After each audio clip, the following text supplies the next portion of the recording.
Hi, I'm Dr. Steve Fields, Curator of Natural History. The museum is 70 years old now, and our current mission deals specifically with the Carolina Piedmont, both the collecting and the interpretation of the natural history of the Carolina Piedmont. And for a long time, we've had a wonderful African collection here on exhibit. And more recently, we've had to think a little bit outside the box with regard to the African collection and the Carolina Piedmont. So we felt like a wonderful way to do that would be to talk about the story of the Carolina Piedmont going back in time. Regular visitors here would know that we have some wonderful exhibits on the natural history of the Carolina Piedmont, what you can see in your own backyard, and a little bit of an addition where you can go back 600 years and see what was here when the early explorers arrived. But this new concept goes back even further. Time called the Pleistocene, or the Ice Ages, a time from about 2.5 million years ago up until about 11,700 years ago, more commonly known as the Ice Ages. And you may wonder what Africa has to do with the Ice Ages or the Carolina Piedmont. Well, in fact, there's some really good connections.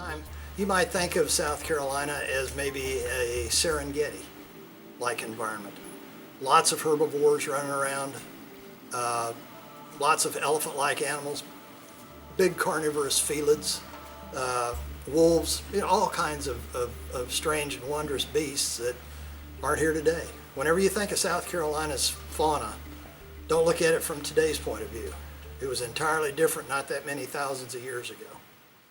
What you have to remember is the Ice Ages weren't a sustained period of cold. It was actually a time of dynamic shifts in climate, globally as well as here in the Carolinas. So there were times in the Carolina Piedmont when there were animals here, much like you'd see in modern day Africa. There were times when you would see animals like South America. And then there were those times where you would see animals more accustomed to the north, such as Alaska and Canada. This exhibit has been a collaborative effort with lots of other organizations and institutions.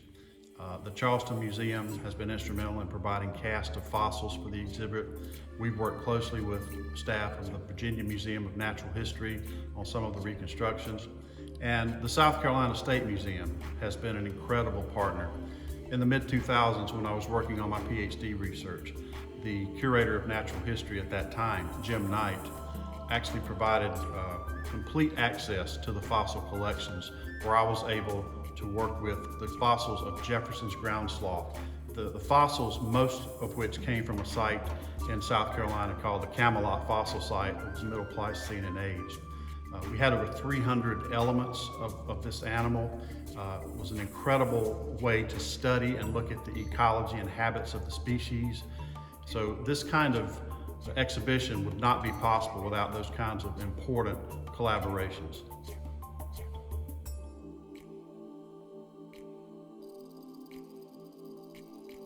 The science that is accumulated in the study of a lot of these animals kind of drives how they're created. So looking at anatomical features and then also working with the scientists to collaborate to kind of bring the science and art part together. The process involves initially looking at the fossil bones and then getting measurements from those bones and then putting the flesh on the skeletons, on the fossil bones, and then putting hair on top of that as well. This one was totally laid out. A bone drawing was laid out on the floor, sketched out, and then we basically took large pieces of foam, carved those down, and then welded an armature that went to steel. This body is made up of domestic goose feathers. Feathering a bird, you have to start like you're putting shingles on a roof. You have to start from the back and move forward.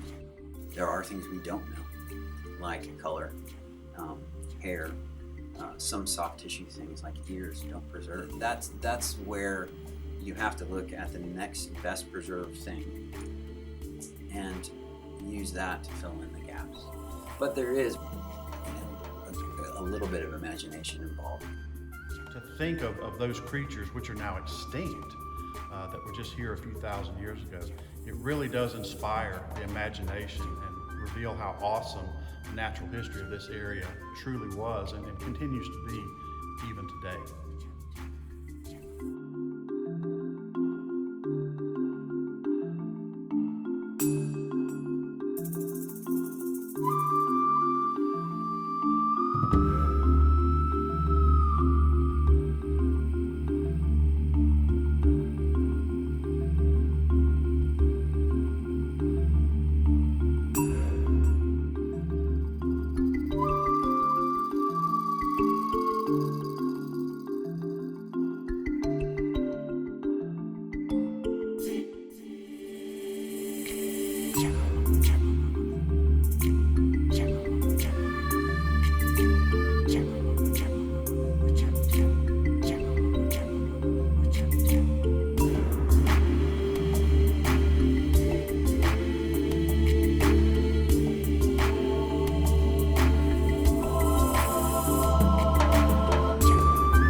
Perhaps understanding the changes of the past will better help us understand our place in navigating the present.